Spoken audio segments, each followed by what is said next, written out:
Welcome to Moriya classes, आपका भरोसेमंद साथी। नमस्कार विद्यार्थी मित्रों, आप सभी का स्वागत करते हैं छोटे सी फैमिली मोरिया क्लासेस में। बड़ा विद्यार्थी मित्रों, आज हम class 10 Hindi medium chapter number हम लोग चालू करने वाले। बेटा आज बहुत इंपॉर्टेंट चैप्टर, जो हालांकि चैप्टर्स बेटा यहाँ पर है, क्या बोलते हैं, चैप्टर नंबर 14। चैप्टर नंबर 14 हम चालू करने वाले हैं, जो एग्जाम के पॉइंट ऑफ व्यू से बहुत ज्यादा इंपॉर्टेंट है बेटा। ठीक है, और ये एग्जाम में हर बार पूछा भी जाता है। नाम क्या है इसका? प्रायिकता है बेटा। क्या है? प्रायिकता। सर इसको हम सही भाषा में शुद्ध शब्दों में समझे तो जिसे कहते हैं संभावना, प्रोबेबिलिटी। ठीक है, चलिए बेटा हम लोग सबसे पहले इसके बारे में समझते हैं। और आज का लेक्चर बड़ा हमारा पूरा का पूरा बेसिक लेक्चर होने वाला है, जिसमें हम प्रायिकता के सारे बेसिक चीजें सीखने वाले हैं। ठीक है ना। सबसे पहले मैं आपको समझा दूं कि बोर्ड की एग्जाम में इसका बोर्ड का पेपर पैटर्न कैसा होगा, कितने मार्क्स में एग्जाम में पूछा जाएगा। ठीक है, वो सारी चीजें मैं आप लोगों को बता दूंगा, तो जिससे क्या आप लोग तैयारी करोगे तो आप लोगों को अच्छे से क्या हो जाएगा, क्लियर हो जाएगा। अगर मैं आप लोगों को बताऊं कि जो संभावना चैप्टर है बेटा, इसका जो वेटेज है बेटा, वो एग्जाम में 14 मार्क में आने वाला है। कितने मार्क में आने वाला है? 14 मार्क में आने वाला है। ठीक है, तो जब 14 मार्क्स में आने वाला है तो ये चैप्टर इन शॉर्ट कहा जाए तो बहुत इंपॉर्टेंट होगा, है ना। एग्जाम पॉइंट ऑफ व्यू से क्या होगा, बहुत ज्यादा इंपॉर्टेंट होगा। इसलिए सभी लोग इस चैप्टर को अच्छे से सीखना है। जिनको भी अच्छे मार्क्स लाना है या जिनको पास होना है, उनके लिए ये चैप्टर तो रामबाण है। सो प्लीज सभी बच्चे ये चैप्टर को अच्छे से सीखेंगे, और सबसे आसान चैप्टर माना जाता है बेटा। ठीक है, चलिए बताता हूँ कैसे कैसे क्या क्या पूछेंगे बेटा। सबसे पहले तो बात करता हूँ सेक्शन ए, विभाग ए। अगर मैं सेक्शन ए की बात करूं तो बेटा इसमें से 3 एमसीक्यू आने वाला है। ठीक है, कितने एमसीक्यू आने वाले? 3 एमसीक्यू आने वाला है। उसके बाद बात करूं बेटा विभाग सी, सेक्शन सी। सेक्शन सी जो है बेटा, तो कितने मार्क आने वाला है? 3 मार्क आने वाला है। यानी एक क्वेश्चन आपका कितने मार्क्स का होगा? 3 मार्क का होगा। उसके बाद बड़ा बात करता हूं सेक्शन डी। सेक्शन डी में बड़ा 4-4 मार्क के ऐसे 2 क्वेश्चन आएंगे, मतलब 8 मार्क का होगा बड़ा। ठीक है, तो यानी कि सेक्शन ए में 3 एमसीक्यू आएगा, सेक्शन सी में 1 क्वेश्चन आएगा, और सेक्शन डी में 2 आएंगे 4-4 मार्क्स के। तो बड़ा इस हिसाब से अगर तैयारी करोगे तो सच में बड़ा बहुत ज्यादा मार्क्स आपके आएंगे बड़ा। और ये एग्जाम के पॉइंट ऑफ व्यू से बहुत ज्यादा इंपॉर्टेंट है बड़ा। तो सो प्लीज सभी बच्चे इसे ध्यान से समझें और अच्छे से सीखने का प्रयास करें बड़ा, क्योंकि यही सब क्वेश्चन क्या होते हैं, बार बार एग्जाम में रिपीट होते हैं बड़ा। ठीक है ना बड़ा, क्लियर समझ में आ रहा है ना। चलिए आगे बढ़ते हुए हम लोग नेक्स्ट क्वेश्चन की ओर समझते हैं और अच्छे से बताता हूँ बड़ा।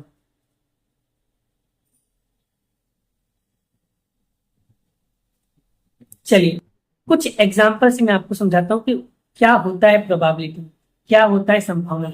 जैसे कि मान लो बेटा, अगर मैं एक सिक्के को अगर एक सिक्के को अगर मैं एक सिक्के को अगर मैं एक सिक्के को अगर एक बार उछालूंगा तो क्या मिलेगा? तो सिर्फ एक, तो कितने परिणाम मिलेंगे? तो 2 परिणाम मिलेगा। या तो मिलेगा आपको हेड, तो या तो मिलेगा आपको टेल। तो बड़ा इसी को हम बोलते हैं टेल और इसी को हम बोलते हैं हेड। याद रखना, अगर इस तरीके से बना हो तो इसका मतलब होता है टेल, और अगर इस तरीके से बना हो तो इसको बोलते हैं हेड। ठीक है, टेल और हेड, क्लियर होगा। या मान लो अगर दूसरा एक एग्जांपल दूं, मान लो कि अगर मैं एक एक पासे को एक पासा, जानते हो बड़ा क्या होता है? अगर एक पासे को अगर मैं एक बार उछालता हूं तो उसमें कुल कितने परिणाम मिलेंगे? तो कुल मिलेंगे आपको 6 परिणाम। सर कौन कौन से मिलेंगे? या तो उसके अंदर मिलेगा 1 नंबर मिलेगा, या तो 2 नंबर मिलेगा, या तो 3 नंबर मिलेगा, या तो 4 नंबर मिलेगा, या तो 5 मिलेगा, या तो 6। जैसे या तो 1 आ सकता है, या तो 2 आएगा, या तो 3 आएगा, या तो 4 आएगा, या तो 5 आएगा, या तो 6 आएगा। और कोई परिणाम मिल सकता है? 7 मिलेगा? नहीं, पासे में सिर्फ 6 ही नंबर तक का होता है, इसलिए 6 तक मिल सकती है। जैसे मान लो तुमने एक पासे को एक बार उछालोगे तो या तो हेड मिलेगा, या तो 1 मिलेगा, या तो 2 मिलेगा, या तो 3 मिलेगा, या तो 4 मिलेगा, या तो 5 मिलेगा, या तो 6 ही मिलेगा। ऐसा कुछ है कि तुमने उछाला और 5 और 2 दोनों मिल जाए, पॉसिबल है? दोनों में से कोई एक मिलेगा, या तो 2 मिलेगा, या तो 5 मिलेगा भाई, दोनों एक साथ नहीं मिल सकता है। क्लियर बेटा? पासा इसको बोलते हैं। आपने देखा होगा लूडो, देखा होगा लूडो, लूडो की जो गोटी होती है बेटा उसी को कहते हैं बेटा। और कौन से टाइप के क्वेश्चन है बेटा?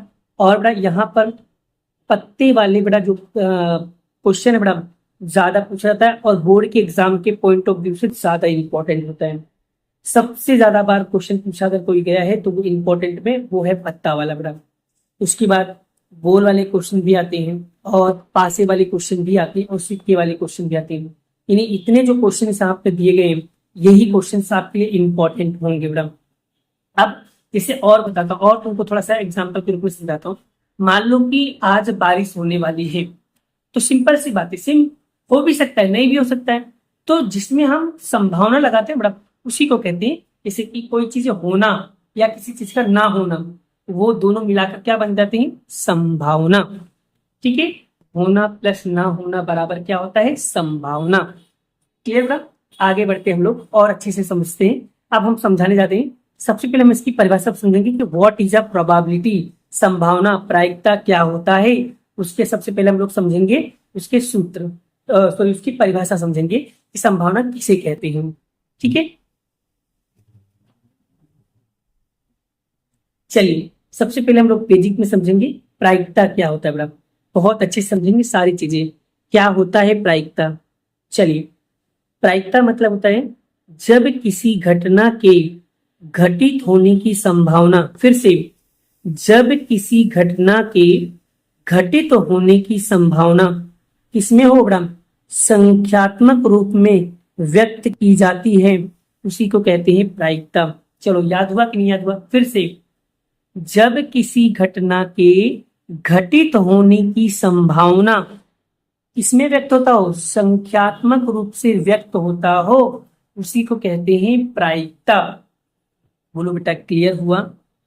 जैसे कि अगर मान लो मैं एक सिक्के को अगर एक बार उछालूंगा तो या तो हेड मिलेगा या तो टेल मिलेगा, या मान लो अगर एक पासे को मैं एक बार उछालूंगा तो या तो 1 मिलेगा, या तो 2 मिलेगा, या तो 3 मिलेगा, या तो 4 मिलेगा, या तो 5 मिलेगा, या तो 6 मिलेगा। इन सभी में से कोई भी एक मिलेगा। ठीक है ना बड़ा? तो वो सारी चीजें क्या होती है? हमारा प्रायिकता होता है, जिस संख्यात्मक रूप में क्या होती है? व्यक्त की जाती है। क्लियर हो बड़ा? प्रायिकता की परिभाषा समझ में आ गई? आगे बढ़ते हैं नेक्स्ट टॉपिक। आगे हम बात करते हैं। सबसे पहले मोस्ट इंपॉर्टेंट जो एमसीक्यू में पूछा जाता है बड़ा कि प्राथमिक घटना क्या होता है या प्रारंभिक घटना किसे कहते हैं। प्रारंभिक घटना का दूसरा नाम है बड़ा प्राथमिक घटना। ठीक है, याद रखना क्या होता है? वह घटना जिसका केवल एक ही परिणाम होता हो। फिर से, प्रारंभिक घटना क्या होता है? वह घटना जिसका केवल एक ही परिणाम हो उसे प्रारंभिक घटना कहते हैं। जैसे एक उदाहरण के माध्यम से मैं आपको समझाता हूं। मान लो किसी पासे को उछालने पे प्राप्त पांच पांच प्राप्त हो, वहां प्रारंभिक घटना, क्योंकि 5 प्राप्त होने का एक ही परिणाम है। जैसे मान लो अगर मैं एक पासे को एक बार अगर उछालता हूं, उछाला जाए तो या तो 1 मिलेगा, या तो 2 मिलेगा, या तो 3 मिलेगा, या तो 4 मिलेगा, या तो 5 मिलेगा। अब उसमें 5 मिले तो 5 कितनी बार आ रहा है? देखो यहाँ पर सब 5 एक ही बार आ रहा है, तो 5 एक ही बार मतलब 5 प्राप्त होने की प्रायिकता कितनी? एक ही है। इसलिए यानी जिसका केवल एक ही परिणाम होता हो उसी को कहते हैं प्रारंभिक घटना। और याद रखना, प्रारंभिक घटना का संभावना हमेशा एक होता है। इसे एमसीक्यू में याद रखना कि प्रारंभिक घटना का प्रायिकता कितना होता है? तो एक होता है। चाहे प्राथमिक घटना बोलो चाहे प्रारंभिक घटना बोलो, ठीक है ना? याद रखना, बहुत इंपॉर्टेंट है। ठीक है, चलिए आगे बढ़ते हैं हम लोग। अब हम बात करते हैं मिश्रित घटनाएं किसे कहते हैं। मिश्रित, किसी यादृच्छिक प्रयोग से जुड़ी ऐसी घटनाएं जो दो या दो से अधिक प्रारंभिक घटनाओं का मिश्रण प्राप्त होता हो। मतलब किसी यादृच्छिक प्रयोग से जुड़ी ऐसी घटनाएं इसमें दो या दो से अधिक प्रारंभिक घटनाओं का मिश्रण होता हो, उसे मिश्रित घटना कहते हैं। चलिए बेटा, आई होप मिश्रित घटना भी आप लोगों को समझ में आ गया होगा। आगे बात करते हैं बेटा, किसी प्रयोग के सभी प्रारंभिक घटनाओं का प्रायिकता का योग कितना होता है बेटा? एक। अभी मैंने बताया था कि प्रारंभिक घटनाओं का प्रायिकता कितना होता है? एक होता है। चलिए एक और चीजें बता देता हूं। अगर आपसे पूछे कि भाई निश्चित घटना, क्या निश्चित घटना का प्रायिकता कितना होता है? अगर आपसे पूछे कि भाई निश्चित घटना का प्रायिकता कितना होता है, तो प्रायिकता का योग बेटा एक होता है। इसका निश्चित घटना का प्रायिकता कितना होता है? एक होता है। लेकिन अगर पूछे कि अनिश्चित, क्या पूछे? अनिश्चित, अनिश्चित घटना का प्रायिकता कितना होता है? जीरो। यानी कि निश्चित मतलब होता है संभव घटना, जो चीजें कंफर्म होने ही वाला है। जैसे मैंने कहा कि भाई मैथ के सिद्धांत को कोई नहीं बदल सकता। सिंपल सी बात है, गणित के जो सूत्र होते हैं, फॉर्मूला होता है, उन्हें कभी भी बदला नहीं जा सकता है। इसलिए उसकी प्रायिकता क्या होती है? एक होती है। जैसे अनिश्चित घटना मतलब असंभव घटना, जो कभी घटित नहीं हो सकती। उदाहरण के रूप में जैसे मैंने कहा कि सूर्य पश्चिम से निकलता है, सूर्य पश्चिम से निकलता है, क्या ये बात सही है? नहीं, बिल्कुल गलत। क्योंकि सूर्य जो है वो पूरब से निकलते हैं, पश्चिम से नहीं निकलते हैं। क्लियर हुआ बड़ा? तो अगर मैं आपको क्वेश्चन पूछा कि सूर्य पश्चिम से निकलते हैं, तो ये चीजें कभी पॉसिबल नहीं है। तो वो कैसा होगा बड़ा? उसकी प्रायिकता क्या होगी? शून्य होगी, क्योंकि सूर्य भगवान जो है हमेशा पूरब से निकलते हैं। क्लियर हो बड़ा? आई होप, आशा करता हूँ कि बड़ा आप लोगों को समझ में आ रहा होगा। डन, आगे बढ़े। चलिए देखो बड़ा, यहाँ पर मैंने इसकी परिभाषा लिखा है। निश्चित यानी संभव घटना किसे कहते हैं बड़ा? ऐसी घटना जिसका घटित होना कैसा हो बड़ा?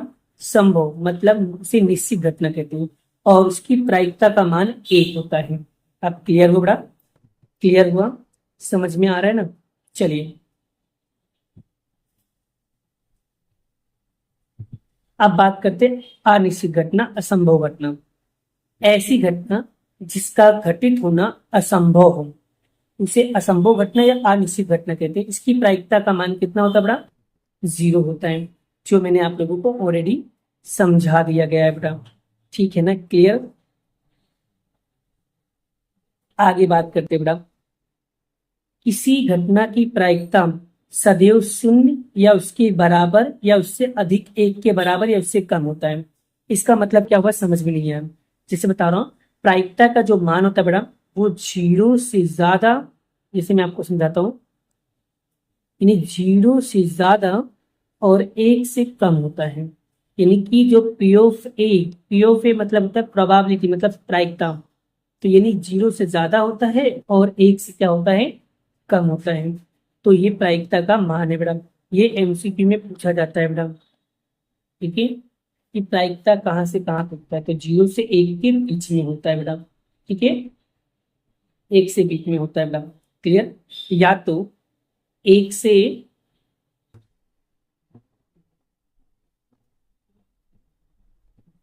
या तो हम ऐसा लिख सकते हैं कि एक से छोटा और जीरो से बड़ा हो सकता है, ऐसा भी हो सकता है बेटा। तो ये भी चीजें याद रखना, पर ज्यादातर ये वाला याद रखना, ये एमसीक्यू में पूछा जाता है बेटा, बहुत इंपॉर्टेंट है एमसीक्यू बेटा। मैं वही सब चीजें समझा रहा हूँ। देखो, बेसिक कराने का मेन मकसद क्या होता है बेटा, कि बच्चों को समझ तो आ जाते हैं, सवाल तो कर लेते हैं, पर जहां पर एमसीक्यू की बात करते हैं वहां पर बच्चे फंस जाते हैं कि सर एमसीक्यू में हम क्या करें, कुछ भी चीजें समझ में नहीं आ रहा है, कैसे करेंगी, क्या होगा, वो सारी चीजें कंफ्यूजन होता है ना बेटा। वो सारी चीजें डाउट आपके क्या हो जाएंगे?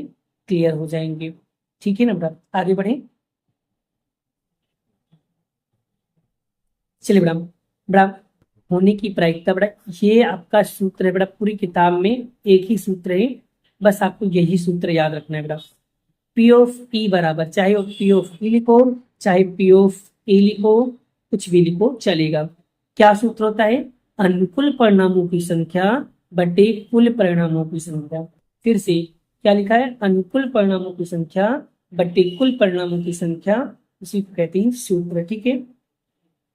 और दूसरा क्या है? ना होने की प्रायिकता, मतलब ना होने की प्रायिकता कैसे निकालोगे? तो पी ऑफ ई बार बराबर 1 माइनस पी ई बार होता है।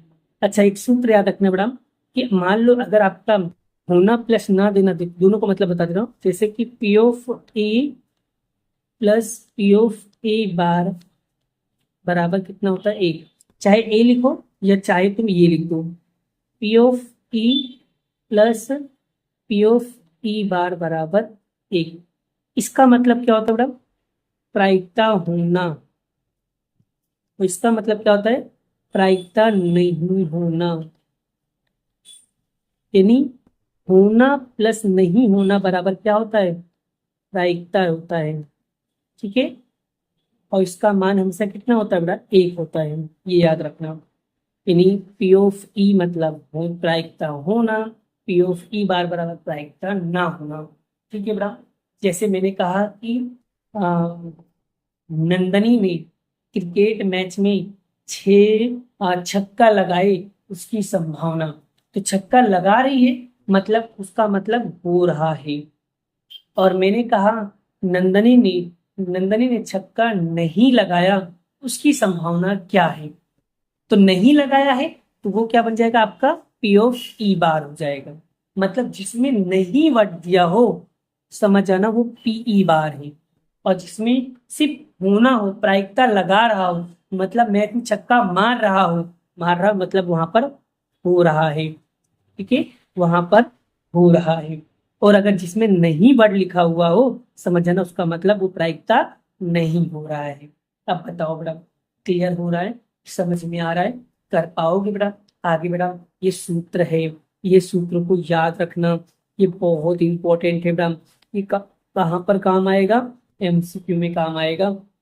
उसके बाद में 2 मार्क के क्वेश्चन आंसर आते हैं, उसमें काम आएगा बेटा ये। ठीक है, क्लियर? चलिए अब हम कुछ नोट्स पढ़ लेते हैं। देखो यहाँ पर लिखा हुआ है पीई होने की प्रायिकता और पीई बार नहीं होने की प्रायिकता। ठीक है, पीई मतलब होता है होना, और पी बार बराबर नहीं होना। और होने की प्रायिकता ना होने की प्रायिकता का योग कितना होता है? हमेशा 1 होता है। देखो जो अभी मैंने बताया था वही चीज यहाँ पर लिखा हुआ है ना। अब बेटा मैं आपको कुछ ऐसे काम बताने जा रहा हूँ बेटा जो इम्पोर्टेंट है, अभी जो सम्स आएंगे। अब जितने भी सवाल की बात होगी बेटा, जितने भी सवाल आएंगे उन सभी सवालों का पहले हम लोग समझेंगे बेसिक। ठीक है, बेसिक समझेंगे। ठीक है, चलिए मान लो पासे से संबंधित अगर प्रश्न पूछ रहे हैं तो सबसे पहले क्या पता होना चाहिए आपके पास? मान लो एक पासे को अगर एक बार उछाला जाता है तो कुल परिणाम कितने मिलेंगे? 6 मिलेंगे। फिर से याद रखना, अगर एक पासे को एक बार उछाला जाए तो कुल परिणाम कितने मिलेंगे? 6। कौन कौन सा मिलेगा? या तो 1 मिलेगा, या तो 2 मिलेगा, या तो 3 मिलेगा, या तो 4 मिलेगा, या तो 5 मिलेगा, या तो 6 मिलेगा। मान लो क्वेश्चन चेंज करके पूछे, मान लो पूछे आपको कि एक पासे को अगर 2 बार उछाला जाए तो कुल कितने परिणाम मिलेंगे? 36। यानी एक पासे को अगर कितनी बार उछाला जाए? 2 बार, तो यानी कि 6 इंटू 6 बराबर कितना होगा? 36 होगा। क्लियर बेटा? यानी एक पासे को अगर 2 बार उछालोगे तो 6 गुणे 6 मतलब कितने होंगे? 36 परिणाम। तो 36 परिणाम कैसे होंगे बेटा? तो इस तरीके से आपको लिखना होगा। अगर आपको लिखना नहीं पाए तो देखो मैं आपको बता दे रहा हूँ बेटा, इसको आपको भूल जाओ, इसको भूल जाओ। ठीक, खाली इतना याद रखो बेटा, इतना जितना लिखा हुआ है। ठीक है, खाली इतना याद रखो बेटा। ठीक है, अब लिखना कैसे एक ट्रिक बता रहा हूँ बेटा, याद करने की एक ट्रिक बता रहा हूँ आप लोगों को अपने आप क्लियर। देखो 11 12 13 14 15 16, फिर 21 22 23 24 25 26, फिर 31 32 33 34 35 36, 41, 42, 43, 44, 45, 46, 47, 51, 52, 53, 54, 55, 56, 61, 62, 63, 64, 65, 66। यानी कि इन शॉर्ट अगर यहाँ पर पहले गिनती लिख दो फिर सभी में क्या लगा दो, कोमा लगा दो, आपका बन जाएगा। इसे एक 11 वाला गिनती लिख दो, एक 21 वाला गिनती लिख दो, एक 31 वाला लिख दो, एक 41 वाला लिख दो, एक 51 वाला लिख दो, एक 61 वाला लिख दो, तो आपका ये बन जाएगा बेटा। तो ये अगर मान लो पूछे कि भाई एक पासे को अगर हम 2 बार उछालेंगे तो कुल कितने परिणाम मिलेंगे, तो आपको बोलना है 36 परिणाम। लेकिन आपसे पूछेंगे भाई कौन कौन से परिणाम मिलेंगे, तो आपको ये सब चीजें लिखना आना चाहिए। और अगर जिसको ना आए ना बेटा, तो गिनती लिखना आता है ना बेटा, बस वो गिनती लिख देना। क्या? 11 का गिनती, 20 का गिनती, 31 का गिनती, 41 का गिनती, 51 की गिनती, 61 की गिनती लिख देना, आपका आ जाएगा बेटा, है ना बेटा। इसमें तो आप मास्टर ब्लास्टर हो, और मुझे पूरा विश्वास है मेरे बच्चों को बहुत अच्छे से ये सारी चीजें क्लियर हो रहा होगा। नेक्स्ट क्वेश्चन, सिक्के से संबंधित प्रश्न। मान जब एक सिक्के को अगर एक बार उछाला जाता है, एक सिक्के को एक बार उछाला जाता है तो कुल कितने परिणाम मिलेंगे? 2 मिलेंगे। यानी अगर एक सिक्के को एक बार उछालोगे तो 2 परिणाम मिलेंगे, या तो हेड मिलेगा या तो टेल मिलेगा। मतलब अगर एक सिक्के को एक बार उछाला जाए तो कितने परिणाम मिलेंगे? 2, या तो हेड या तो टेल मिलेगा बेटा, और कुछ मिलेगा और कुछ नहीं मिलेगा।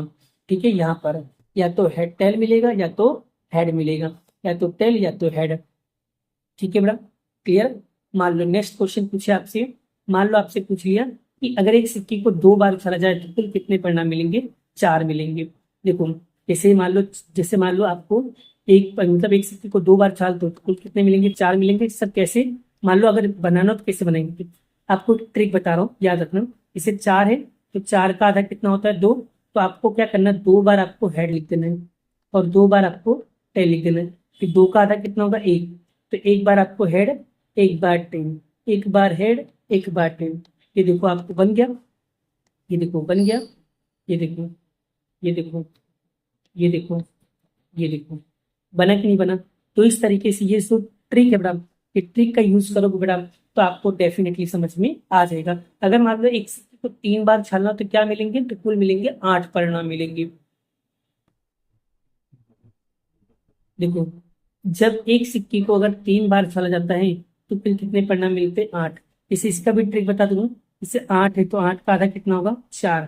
तो आपको 4 बार आपको हेड लिखना है, 4 बार हेड, और 4 बार आपको टेल लिखना है बेटा। ठीक है, फिर 4 का आधा कितना होगा? 2। फिर 2 बार आपको हेड लिखना है और 2 बार आपको टेल लिखना है। फिर 2 बार आपको हेड लिखना है, फिर 2 बार आपको टेल लिखना है। फिर 2 का हाफ कितना होगा? 1। तो एक बार हेड, फिर टेल, फिर हेड, फिर टेल, फिर हेड, फिर टेल, फिर हेड, फिर टेल। आप देखो, आप देख सकते हो बेटा यहाँ पर तुम कुल कितने परिणाम मिल गए? 8 परिणाम मिल गए। देखो, 1, 2, 3, 4, 5, 6, 7, 8 मिल गया।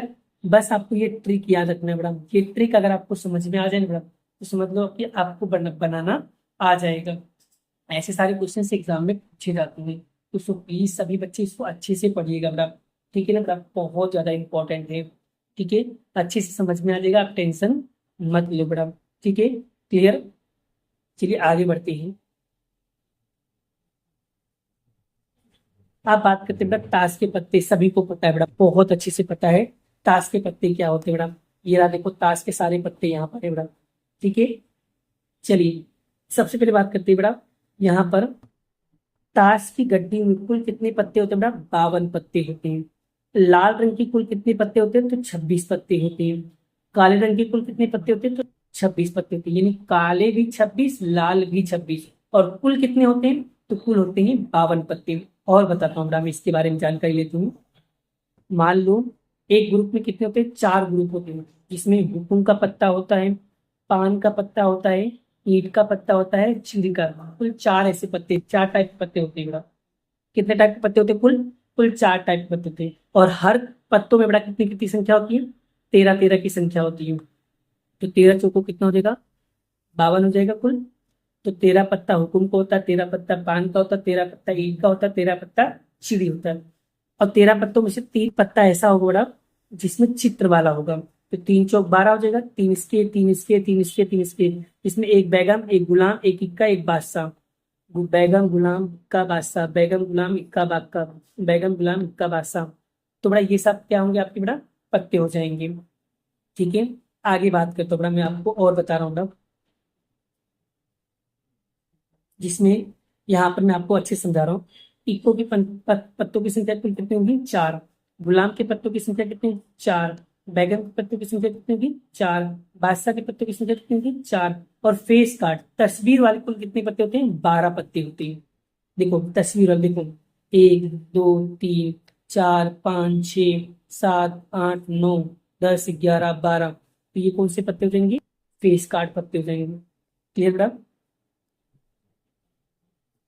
उसके बाद मेरा नेक्स्ट टॉपिक, फिर मैं बताता हूँ बेटा इक्को की संख्या कितनी होगी। तो देखो, एक इक्का, दो इक्का, तीन और चार, कुल कितने इक्के हुए? चार। अगर आपसे पूछे तो गुलाम के कितने पत्ते होंगे? गुलाम के तो चार, देखो, एक दो तीन चार। अगर आपको बोले बैगम, तो बैगम मतलब क्वीन, एक दो तीन चार। अगर बोले बादशाह रानी किंग, एक दो तीन चार। हो गया? समझ में आ गया? तो ये चीजें याद रखना बेटा। ठीक है, क्लियर? आगे बात करते हैं हम लोग। उसके बाद, किसी भी घटना की प्रायिकता ऋणात्मक मतलब माइनस में नहीं होती, याद रखना। प्रायिकता का उत्तर कभी भी माइनस में नहीं होता है। प्रायिकता का उत्तर कभी भी माइनस में नहीं होता है। प्रायिकता का उत्तर कभी भी माइनस में नहीं होता है। और दूसरा, एक के ऊपर भी संख्या नहीं होती है। समझाता हूं आगे। अब बड़ा, चलिए बड़ा, मैं कुछ यहाँ पर 14.1 प्रश्नवली को समझाता हूँ, जो आपको अच्छे से क्लियर हो जाएगा। ठीक है बड़ा? क्लियर बड़ा? समझ में आ गया बड़ा? चलिए आगे बात करते हैं हम लोग, और अच्छे से समझने का प्रयास करते हैं बड़ा। ठीक है, चलिए सबसे पहले बात करते हैं यहाँ पर घटना होना और घटना नहीं होना बराबर कितना होता है? एक। मैंने आपको एमसीक्यू में बताया था कि घटना होना प्लस ना होना बराबर कितना होता है? एक। उस घटना की प्रायिकता जो कभी घट नहीं सकती, मैंने बताया था, जो घटना कभी भी घट नहीं सकती उस घटना को असंभव घटना, अनिश्चित घटना कहते हैं। देखो यहाँ पर लिखा हुआ है। ठीक है, चलिए, उस घटना का प्रायिकता जो घटित होना निश्चित है। ऐसा बताओ, जो घटना हमेशा, जो घटना घट सकता है, निश्चित है, तो उसको क्या कहते हैं? निश्चित घटना कहते हैं। उसकी संभावना कितनी होती है? एक। और उस घटना का नाम है निश्चित घटना कहलाती है। किसी प्रयोग की सभी प्रारंभिक घटनाओं का प्रायिकता का योग कितना होता है? एक। ये भी मैंने आपको बताया था। किसी भी घटना की प्रायिकता से बड़ी और उसके बराबर या उससे छोटी होती है। तो मैं बताया था प्रायिकता का संख्या 0 से 1 के बीच में होता है बेटा। 0 से 1 के बीच में होता है। ठीक है, ये बताया था मैंने, 0 और 1 के बीच होता है। क्लियर? ये 14.1 का क्वेश्चन नंबर 1 क्या हो गया, मैंने करवा दिया बेटा। अब आने वाले टाइम पे बेटा मैं आप लोगों को थोड़ा सा अब आगे के क्वेश्चंस के बारे में आप लोगों को समझाऊंगा। अभी आपको क्या करना है, नोटबुक के अंदर ये सारी चीजें लिख लो बेटा, क्योंकि ये सारी चीजें क्या है, बहुत इंपॉर्टेंट है। यही सारे क्वेश्चंस एग्जाम में बार बार रिपीट होते हैं। तो सो प्लीज सभी लोग इसे अच्छे से पढ़ लेना बेटा। और भी बहुत सारे क्वेश्चन है बेटा जो मैं आप लोगों को समझाने वाला हूँ। ठीक है बेटा? क्लियर? आई होप, आशा करता हूँ आप लोगों को यहाँ तक सारी चीजें क्लियर हो गई होगी। अगर कोई डाउट या कोई कंफ्यूजन है तो सो प्लीज बेटा वो चीजें बेटा मैसेज जरूर करना। उसकी वो चीजें मैं नेक्स्ट वीडियो में कवर करूंगा।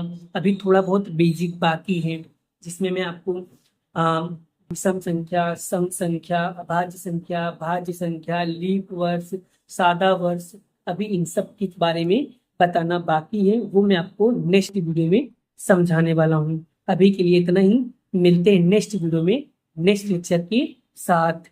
जय श्री कृष्ण, राधे कृष्ण की जय। जय माता दी दोस्तों, राधे राधे।